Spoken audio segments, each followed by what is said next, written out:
we had that, that normal like black North Side childhood, you know what I'm saying? Young black kid. We didn't have too much, Yeah. Section 8, you know what I'm saying? WIC, Yeah. going to food shelves and all that. Yeah. But it kind of, I want to say, it kind of helped me become super humble to where I am today. That's why I'm super like, because I've been there. Okay. I've had nothing before, so why would I even clown somebody for even having nothing when I know what that is. I know what that feels like. Yep. That used to be me, So it's can't complain. It is what it is. Yeah. Sometimes you're not dealt the same cards, but You gotta make do what you I got. had one of the best moms ever. Still do. Yeah. So- Right.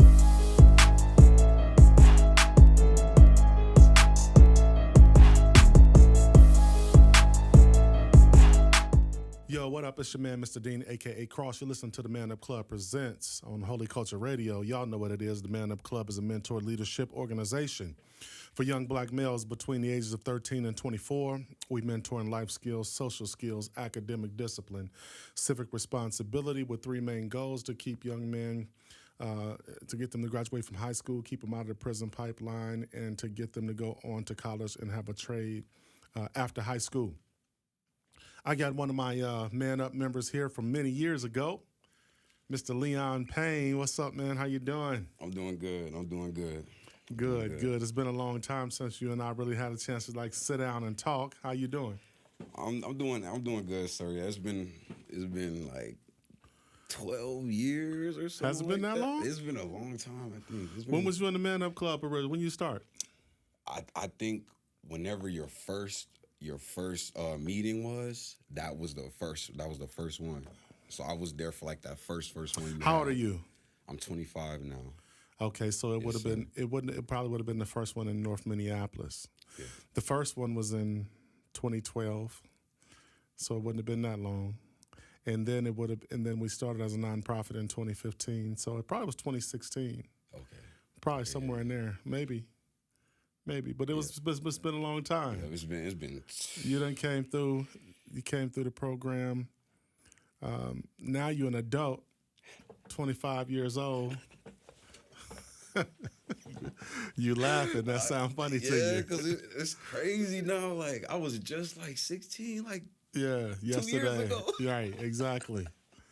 Life happens that fast, though. It's going. It's going. So we ought to be able to have a real good conversation, considering that you're a young man who came through the program so many years ago, and now you're an adult. And if nothing else, we can have a conversation about just the realness of life.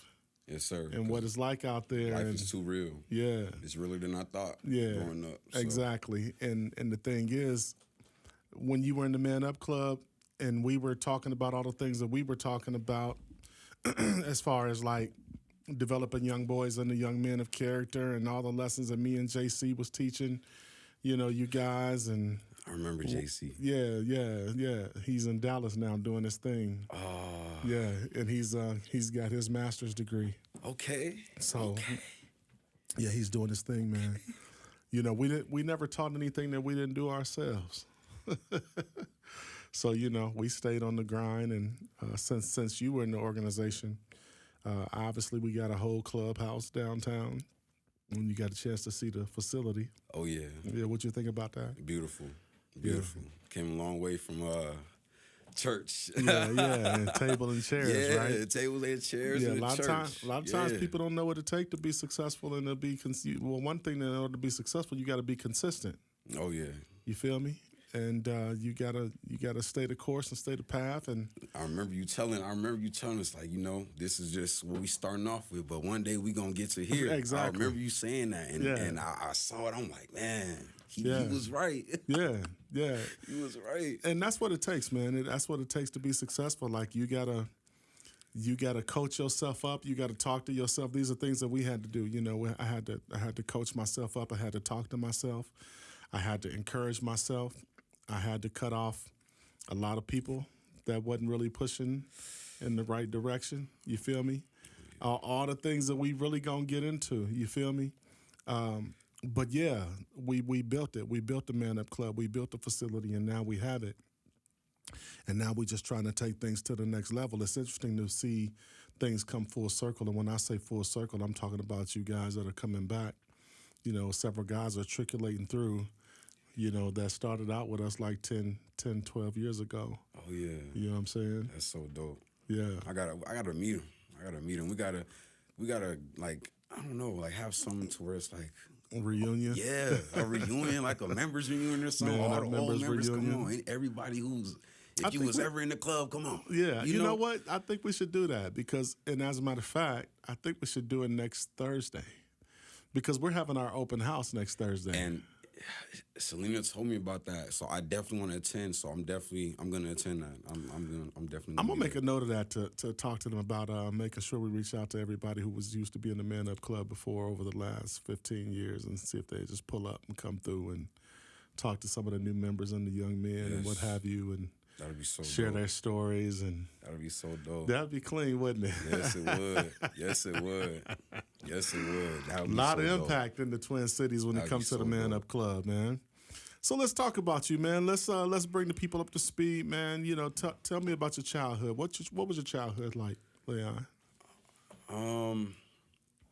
You know, I didn't grow up like, you know, upper middle. Like I kind of want to say I was like lower middle class, kind of poorish. You know, we've been homeless a couple of times. You know, when my mom had me, she was actually homeless at the time. Okay. So, you know, she was going through that, going through problems with my dad. You know, she was basically single by herself. So it was kind of, you know, living in the midst of it, growing up, those early years, I didn't think it was bad. It didn't feel bad to me, you know what I'm saying? Because my mom was holding it down. Like, she was holding it down crazy. And then a year later, she had my sister. So she juggling two babies by herself, homeless. Wow. You know what I'm saying? So, you know, eventually she got on her feet, you know, got her own crib, all this and that. So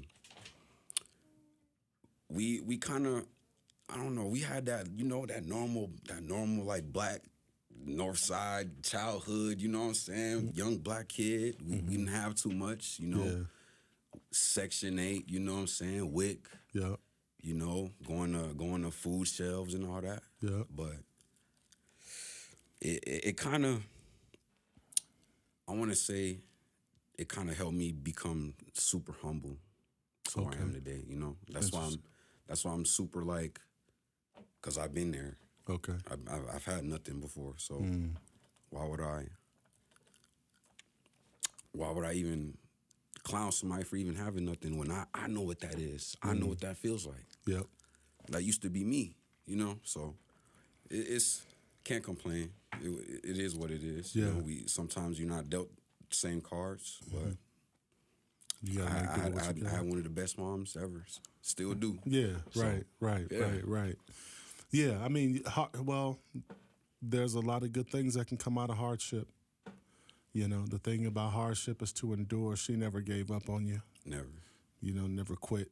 Always stayed grinding. And I admire people who are homeless, man, and still maneuver and find ways to survive, especially when you got kids. I talked about this with a young man last week.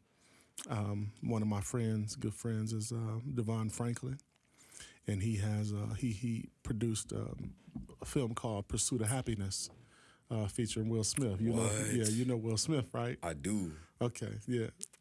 So Devon Franklin produced that film, which is huge, right? Very.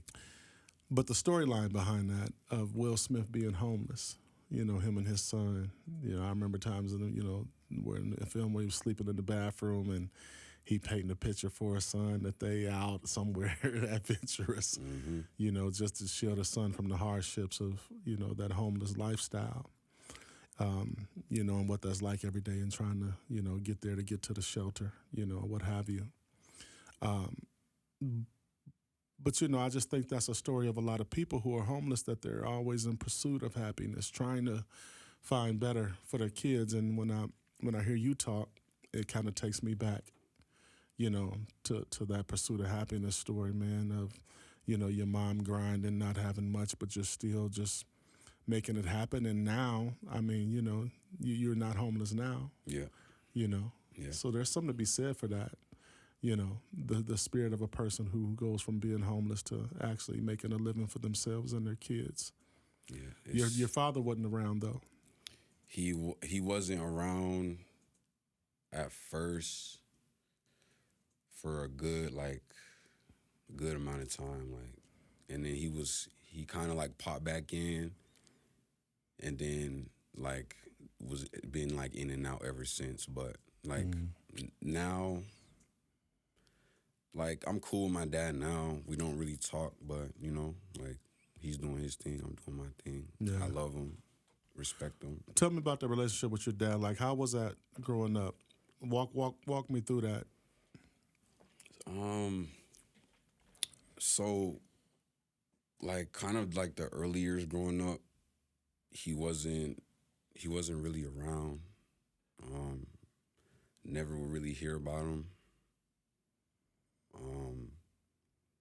Only times I would really like see him was when I would go visit my grandmother on his side, like his mom.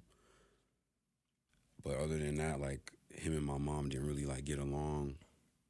Like if I remember correctly, like growing up. So, you know, he was just never really there. And me and my little sister have the same dad. So Okay. yeah, so yeah, he wasn't really, I don't know. I didn't really like have a stigma about him growing up.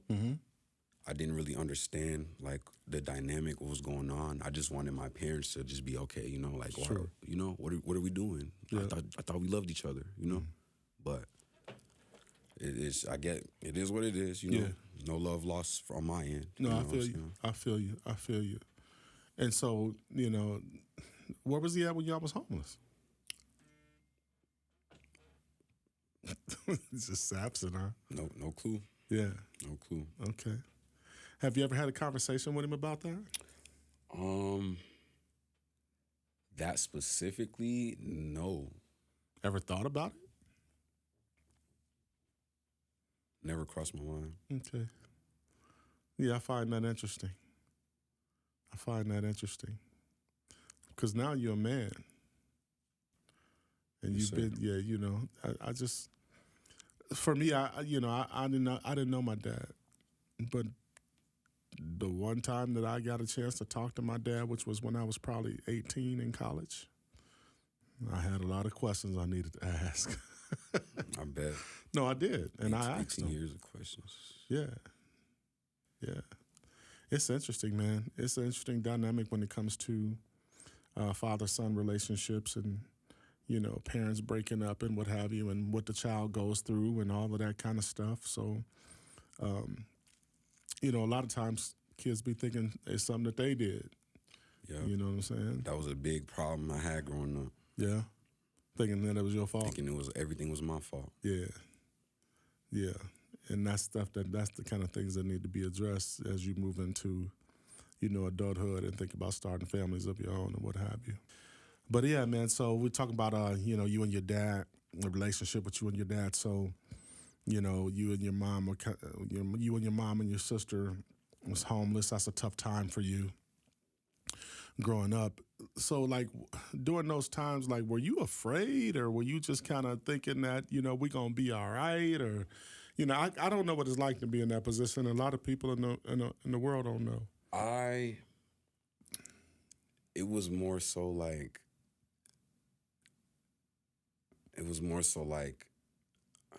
I was never afraid because my mom made it so easy to not be. Okay. She made it so easy to not. And that's what good parents do. Yeah, like, despite, you know what I'm saying, we taking a bus everywhere, you know what I'm saying, we walking everywhere, I had so much fun, and it was just, you know, like I didn't in the midst of it, it was all like sunshine and rainbows. It felt like, you know, even though we had nothing. Wow. It felt like I had everything. So I was never afraid. It's interesting Never when you say afraid. that, because that takes me to a different place, because I often do missions in third world countries, right? I went to Africa, to Kenya, to the Huduma slums and Athi River, which is like third world poverty. It's like, it ain't no joke. But just being even in Kenya, with, you know, parts of Kenya, which is, you know, it's a lot of poverty, man. I'm talking about a lot of poverty, a lot of homeless people. And I learned a very valuable lesson when I was over there. Those people over there, man, they're so happy. Dealing with people in poverty who didn't have anything, and they had this joy inside of them, this unspeakable joy. And it was just mind-boggling, man. Like, how can people who are so poverty-stricken and don't have anything have such a great and wonderful and positive attitude and outlook on life, and more importantly, just this joy, you know, deep down inside. And I was, you know, watching the kids, you know, Just playing. kids just playing in the dirt. Like a lot of stuff was unsanitary, but they just playing. Like, man, I'm gonna tell you one of the craziest things I saw. One of the craziest things I saw was I saw a landfill, which is just trash. You know, where they go and throw their trash. And I saw animals. I saw, like, you know, pigs and goats and stuff like that, just walking, trampling through the trash, you know, eating what they could. But what messed me up was I also saw the kids right beside the goats and the pigs doing the same thing. And it blew my mind. I mean, it was heartbreaking. And, like, the kids don't search for food just like the animals are. But then right outside of the trash pile are other kids who are just wandering and playing because they've adjusted to the environment. Can you talk about the resiliency of kids being able to just adjust to the environment that they're in, and what that might be like? Being a kid, it's like, you know, you're so innocent, and it's like you got these rose-colored, like, glasses on. Mm-hmm. You know, we know how life is in here. Mm-hmm. It's not sweet. Mm-hmm. But when you a kid, especially when you got a loving pillar figure in your life, Mm-hmm. that's holding everything up, Mm-hmm. you don't feel none of the weight. I didn't feel none of the weight as a kid of Wow. life. I didn't have to worry about where my next meal was coming from. I wasn't worrying about where we was laying our head the next day. How we gonna get to point A to point B. You know what I'm saying? So it's easy to be, because I bet all those kids, Mm-hmm. they're surrounded by nothing but love. Mm-hmm.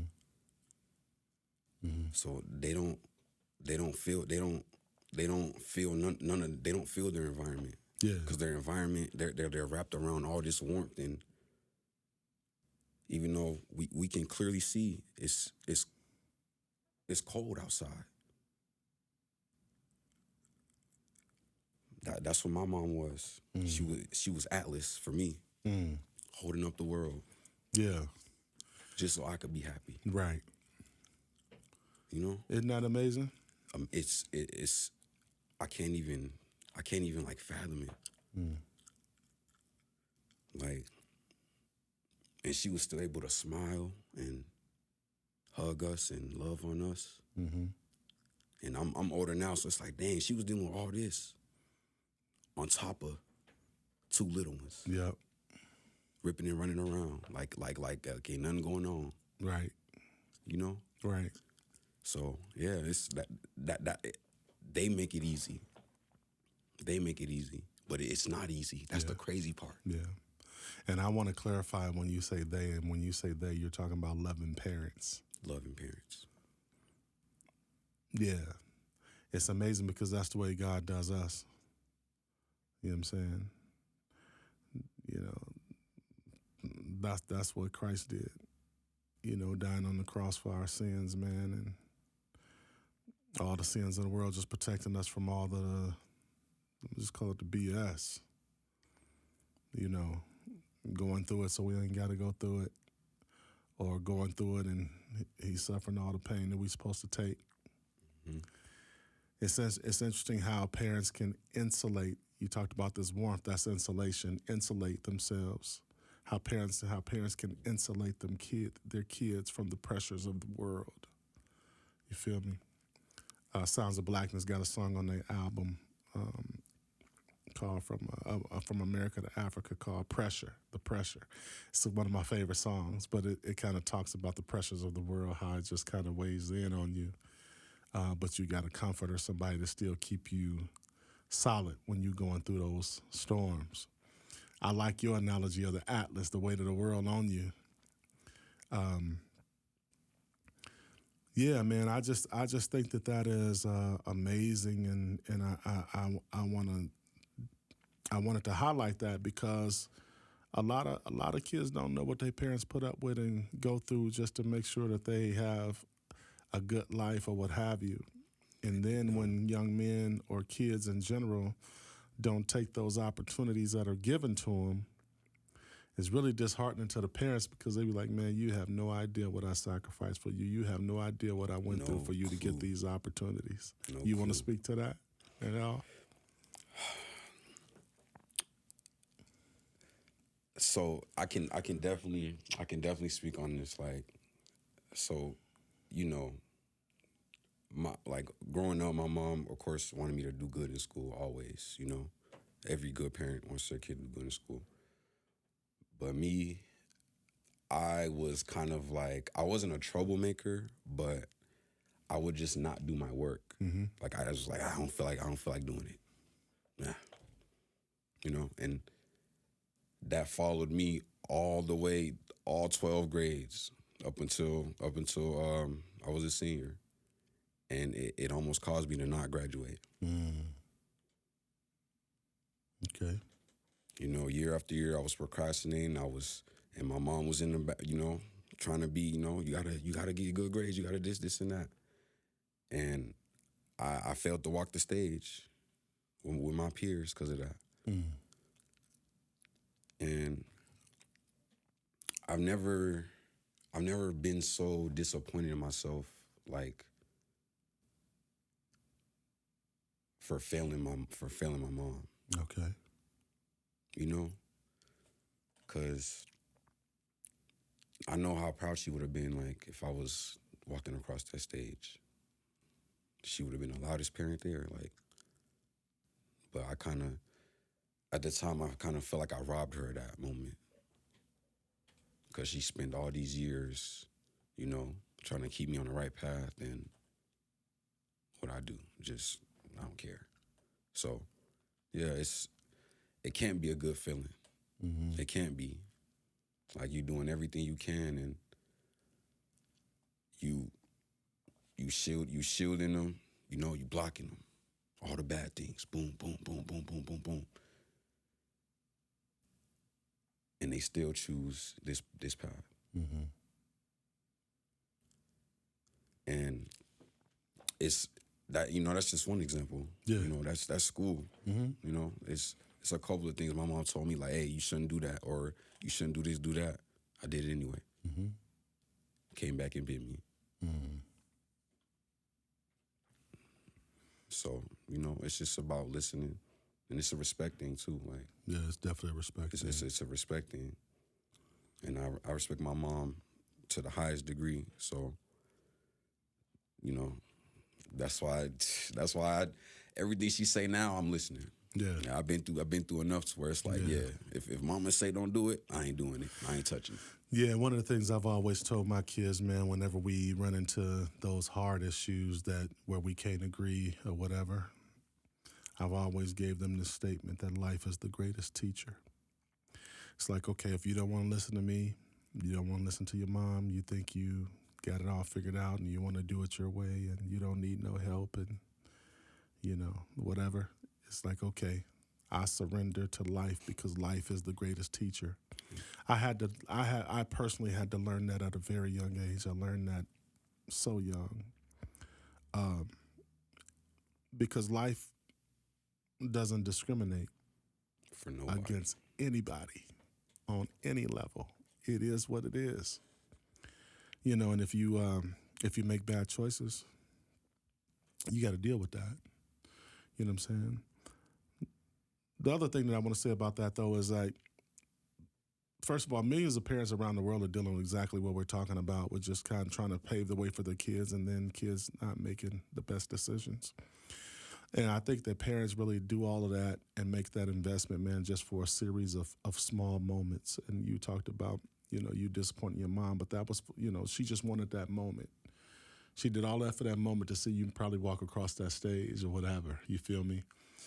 Because oftentimes parents don't get that that check mark of approval, like, hey, I've done the right thing. You feel me? So, yeah, man, talking about that, this appreciation for parents and the respect thing, like, is huge. Respect is huge to parents, to good parents. Yes. Everybody ain't good parents, all right? Let's put that out there. Yeah, everybody not. Everybody ain't good. Some people don't not. know how to parent. But for those parents who are good parents, respect is huge. It should be just number one. Yeah. That's number one. It is number one. Yeah. And I think that oftentimes a lot of young men and kids think that they need to show this, do a whole bunch of stuff to show respect, but it really ain't that deep. Respect really is about, hey, man, just show me that you appreciate what I've done for you and the sacrifices that I've made for you, and just be, mature enough to acknowledge them, to be able to say thank you for them or what have you. Good parents have huge hearts, and they really want to give kids everything that they can give them so that they can be successful.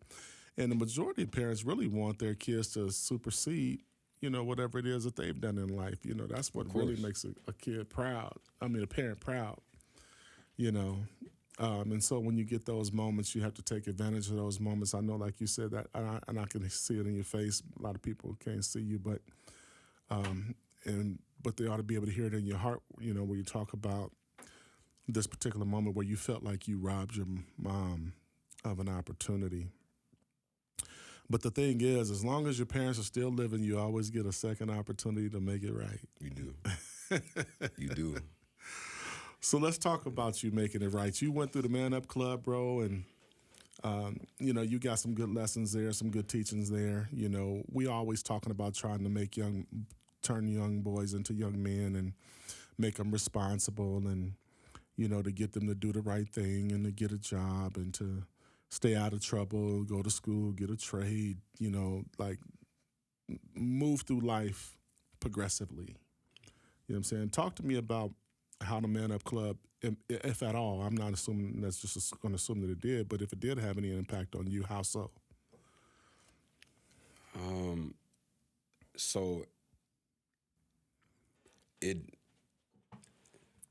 So I wasn't, when I first started, I don't think I was in for very long, Mm-hmm. but I've never been a part of something that forced me to get out of my comfort zone that much. Especially that, I think it was that first session, that first Man Up session that I was at. Okay. I can't remember who exactly all was there, Mm-hmm. but it was the first time that I talked about, like, that I was open about being homeless before. Okay. And it taught me to not be ashamed of, like, how can I say this? Not be ashamed of my life, like, my experiences. Because I know I'm a good person. Just because I have a bad experience, it doesn't shape me to be a bad person. Right. So it taught me to go outside my comfort zone and just own it, like own everything that's mine, you know. So that was the big takeaway that I No, got. that's important, man. I mean, you know, because it's to be able to show up in life as your authentic self Yes, sir. of who you are. Because everybody has a purpose and a reason for being here. We're not just here just to be here. You know what I'm saying? And to your point, everybody goes through different situations and circumstances. You coined it as the cards you're dealt is how you put it. Yeah, and everybody gets dealt different cards, but it's really how you play those cards, and you got to play them to the best of your ability. You're not going to always make the right decision. You're going to make mistakes, but the question is, can you get up every day and just face life and whatever the challenges are in life and maneuver them to the best of your ability? You know, and if you're a man of faith, then, you know, you allow the faith factor in God to help you navigate, you know, through those areas in life, you know what I'm saying, that may be, you know, really challenging. I remember specifically that you saying that you wanted to go to the service. Talk about that. Like The military or something. No, yeah. Okay, did you go to the military? I did. That's what I thought, because I specifically remember we were having a conversation in the Man Up Club about you transitioning to the military and this, that, and the other. Yeah, I did end up going. Tell me about that experience. So it was. And what made you make that decision? So at the time, like I was, I want to say, what was this, like 2018, right? I was fresh out of high school, you know, just got a job at Burger King. I was working there for a while into 2019. And then my cousin had joined, you know, had signed up. He was like, oh yeah, I'm doing the guard, you know, this and that. He was telling me about it. And, you know, me growing up, I had this stigma. I was always like, I'm never going to join the Army. Like, why would I do that? That's stupid, you know? And then as I got older, I'm like, okay, well, it's really nothing better to do. So let me just see what it's about. You went from that stupid to it's really nothing better to do. Okay. So I was like, you know what? I'm working at Burger King. You know, this ain't really what I want to do. So I'm going to just try it. So I ended up signing up in 2019. You know, they shipped me off. Well, what area did you sign up for? What part of the service? So I went to the Minneapolis. I signed up at the Minneapolis, like, Armory for the National Guard. Okay. And I signed up for the National Guard there. And they just, you know, it wasn't a quick process, but, you know, it was, they like to get people in as quick as possible. So they made it as smooth as possible. So, okay. Yeah, my mom was like, at first my mom was like, the Army? What? Like, boy? But, you know, she was like, well, I can't stop you. So she signed off on it. And, you know, I shipped off, what was it, March 2019? Okay. Yep, they shipped me off. And I was in there. Was you afraid going in? Like, what? I was nervous. I was so nervous. Like, that day I had to go to the airport, you know, my mom dropped me off. And I was like, I can't believe I'm really doing this. And it didn't really hit me until I got on the Army base in Missouri. So I went from,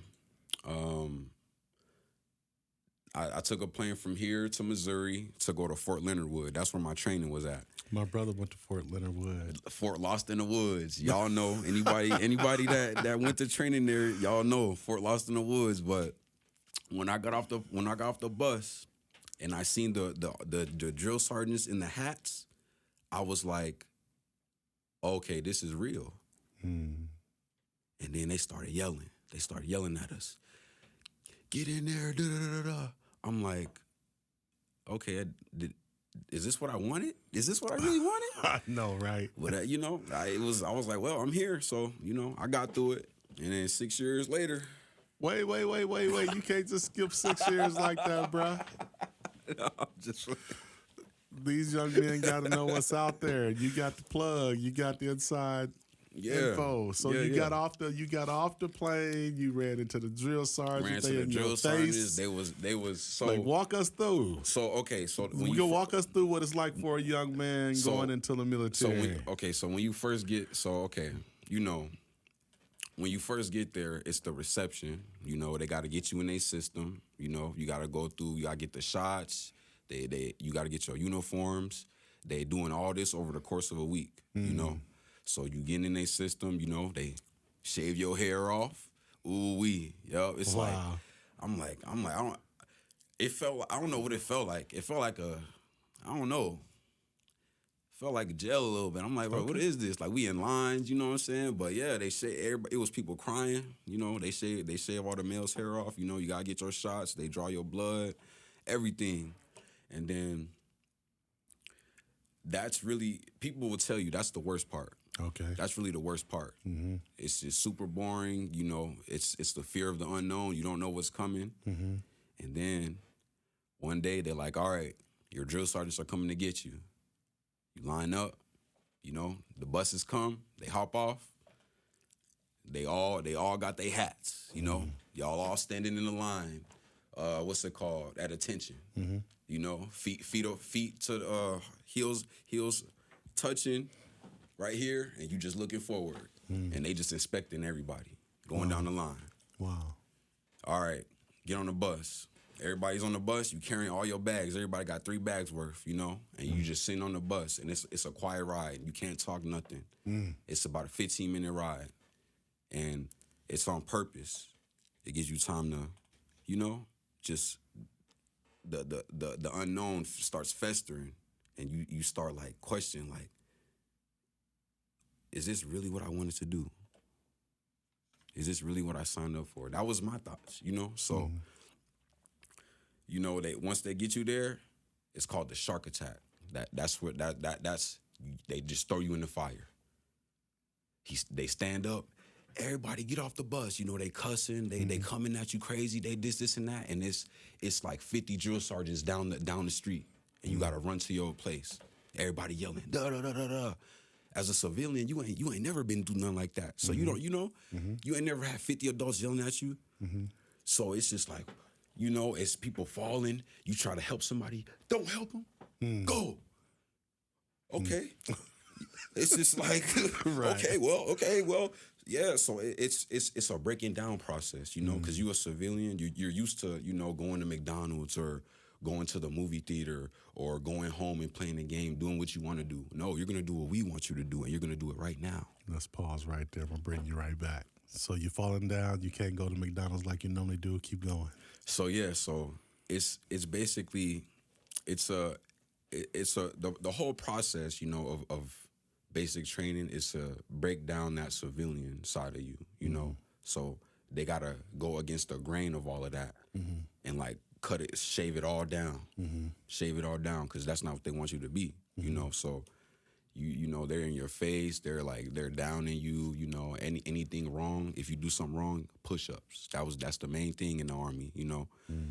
If somebody messes up, you all messed up, because we one big family. We one big Army. We all together for one goal. So if one soldier mess up, we all mess up. So we all doing push-ups. That's how they was operating. So it was. Did that create tension between? A lot. The young men? A lot of tension. Oh, okay. Yep. So there were so how basic normally is, there's probably like there's like platoons of about like, I want to say like 30 to 45 soldiers, and there could be like 3 of them, So it's kind of a big like company. So yeah, it creates a lot of tension. Like if someone's like not squared away, like say if someone's bed is not made the right way. Everyone is wrong, So, and it also helps because it's like, okay, if one person is wrong and everyone's getting on them, they're more likely to correct that, because, but it does create a lot of tension because it's like, bro, I don't want to be doing this all day because of you. So get right. Yeah. You feel me? Yeah, so, for sure. And for me, it wasn't really, I knew what I was getting myself into because my mom had, she had signed up and she had went off the basic. Okay. But she wasn't able to complete it because she got pregnant with me. Got you. So I had, I was asking her, like, how was it like when you know what I'm saying? Right, so I know right. what I'm getting into. Right. She was telling me, but that was years ago, so it's completely different now. Yeah. It's way different. Yeah. So I already knew I was gonna get yelled at, and it was gonna be a lot of physical stuff, and I was ready for it. So yeah, I wasn't. But a funny thing, I wanted to share this. Go ahead. I almost did quit. Okay. I almost did quit, y'all. It was so during the first week, it's called Red Week. It's the most hardest week. It's the stressful week. So it was time to go to shower and go to bed. So they had lined us all up for the showers. Like all the men, because the men and the women are separated in the barracks. So they were like, all right, all of you, there was about like 30 of us. All of you have 5 minutes collectively. Oh, to shower. To shower. Okay. And if you're not all standing back here in your uniform at attention, we're going to F you up. So best believe, we went in there, boom, boom, boom, boom, boom, out. Right. You know what I'm saying? Right. Quick. We got it done in 4 minutes. Yeah. So once that happened, our 2 drill sergeants, they was like, all right, privates, look, we know it's been a long week, and we just wanted to extend, this grace period. If anybody wants to go home, there's going to be no repercussions. It's going to be nothing against you. We understand, and we can make it happen. All you have to do is just step out of line.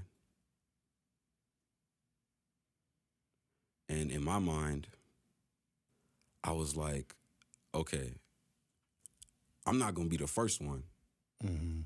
But if somebody steps out of this line right now, I'm going with them.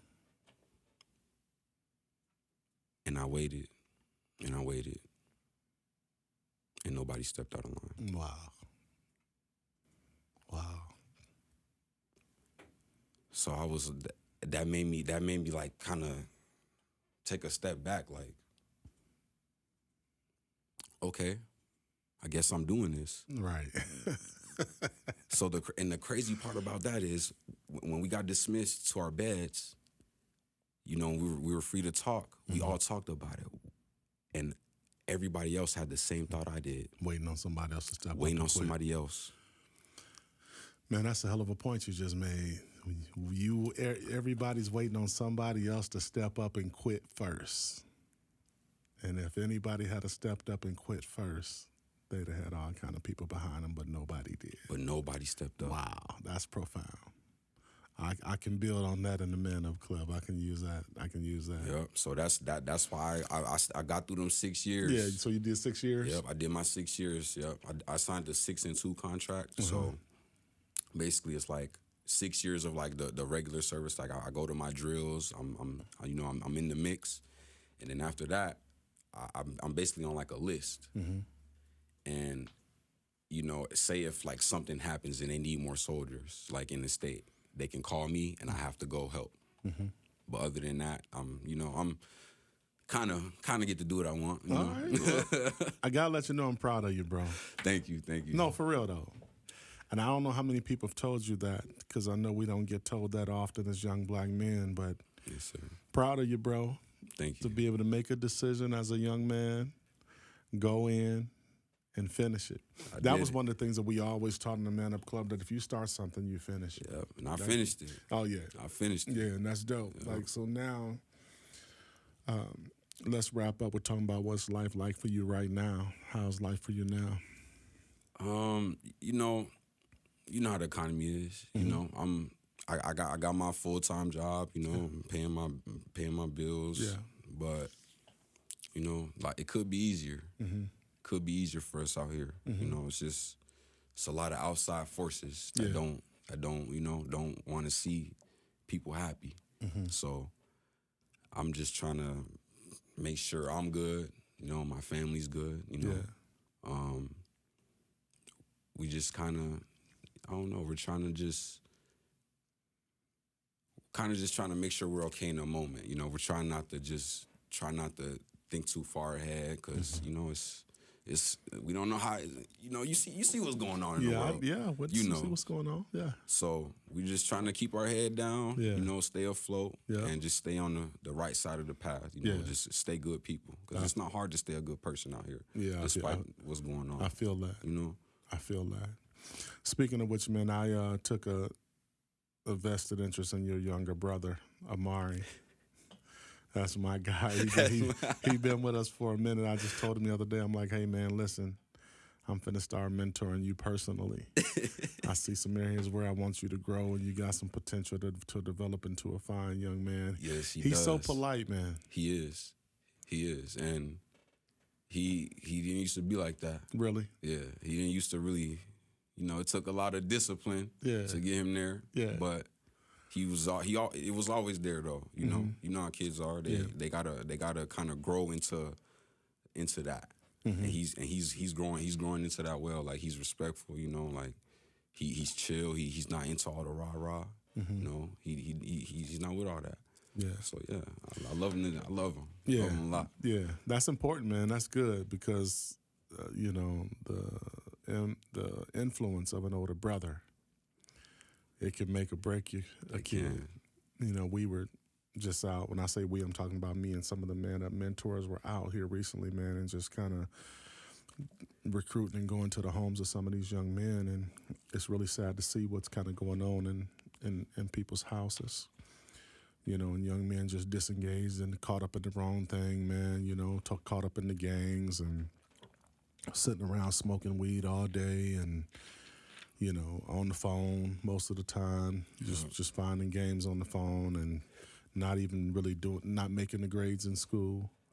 You know, and a lot of them just carrying guns just to have guns. Yeah, just to look cool. Yeah, and it's a tough situation, you know, when you out there for real in this urban youth work and you dealing with these young men. You got to really have a place that you can come from of hope because a lot of situations can appear to be very hopeless for young men.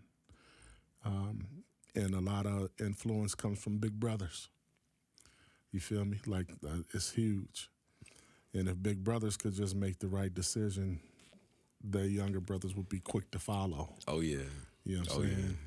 Oh yeah, you know, you're a great example. I can attest to that because he kind of does like look. You know, he kind of like looks at everything I do, and you know, he kind of looks to me for guidance. Like, you know, like how can I navigate this situation, especially if it's something that I've been through before, or that because you know he's been there through my life. You know, growing up, so he kind of see me go through certain things in life, and you know. He might find himself, oh dang, I'm going through this. Let me see with my big brother. And I've been doing a better job of, you know, kind of being more around. Yeah.